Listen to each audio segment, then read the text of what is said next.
एक दिन ठाकुर जी नंद बाबा से बोले, बाबा जे तुम हवन करो। अब छोटे बालक को कई बार बड़े लोग सहजता में समझा देते हैं।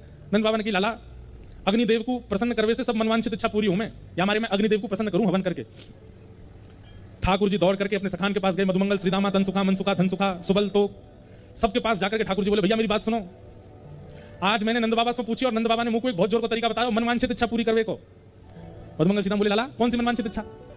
3.5 वर्ष के लाला छोटे से, और छोटे से ठाकुर जी अपने सखान पे कह रहे हैं, मैया को तो चिंता है ना रही, बाबा को तो मेरी चिंता है ना, लेकिन मोको मेरी बड़ी चिंता है रही है कि मैं बूढ़ा है तो जा रहा हूं, मेरा ब्याह कब होएगा?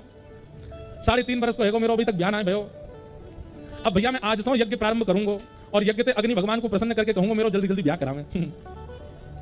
छोटे से लाला सब ग्वाल बालों को लेकर के बैठ गए और अग्नि प्रज्वलित करके सूखे पत्तों की अग्नि जला करके और उसी में ओम नमो स्वाहा कुछ भी उल्टा सीधा बोल करके हवन कर रहे थे।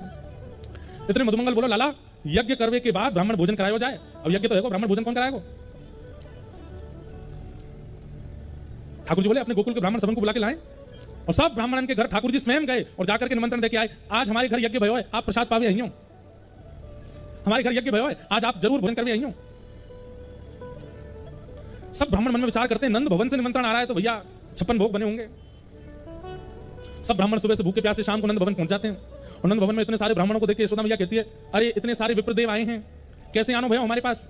ब्राह्मण देवता बोलते, मैया आज तुम्हारे यहाँ यज्ञ भयो है और वह यज्ञ को हमको निमंत्रण मिला है, हम सब प्रसाद पावे आए हैं।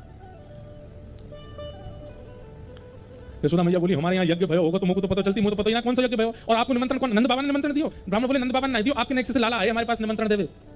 मैया बोली, और बाकी बात तो मान के चले आए, नेक्स्ट से छोरा है वो कहां जाने भाई, काय को भेजूंगा मैं निमंत्रण देवे? लेकिन अब आप सब आ गए तो खाली हाथ तो मत जाइयो, कछु पवाऊंगी, लेकिन पहले लाला तो ढूंढूं है कहां? ढूंढते ढूंढते यशोदा मैया गई तो नंद भवन के पीछे ठाकुर जी खेल रहे हैं। जैसे ही यशोदा मैया वहां पहुंची, लाला ओ कन्हैया यहाँ पे। ठाकुर जी ने जैसे देखी यशोदा मैया बुला रही, पर यशोदा मैया के पीछे सबरे ब्राह्मण खड़े हैं जिनको निमंत्रण देके आए। ठाकुर जी बोले, हे मधुमंगल, हमने तो झूठे को निमंत्रण दिया, तो सांची को आगे सबरे, हमें तो यूं लगी बालक मान के हमारी बातें समझेंगे, ये तो बालक बोल रहे हैं ऐसे बोल रहे हैं, लेकिन ये तो सांची को आएगा सबरे। ठाकुर जी गए, बोले, हाँ मैया बता।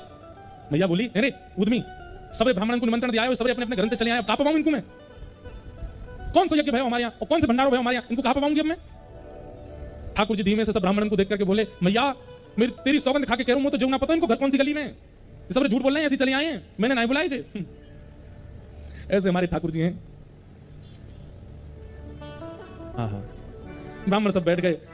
ठाकुर जी बोले, मैया जैसे हमारा यज्ञ खेल खेल को भयो, ऐसे इनको भोजन भी खेल खेल को ही करवाए दे। इनके हाथ में दोना पत्तल पधराए के कहते, ये लो मोहन थार, ये लो मेवा बाटी, ये लो पूड़ी, ये लो सब्जी। जैसे हमारे यज्ञ में कोई ब्राह्मण नहीं थे, कोई यज्ञ के मंत्र नहीं थे, फिर भी यज्ञ है क्यों? ऐसे बिना सामग्री को भोजन करा दे इनको, खेल खेल को यज्ञ, खेल खेल को भोजन। यशोदा मैया और सब सिर पकड़ के बैठ जाए, बोले, लाला तेरे ऊधमन ते कैसे बचे?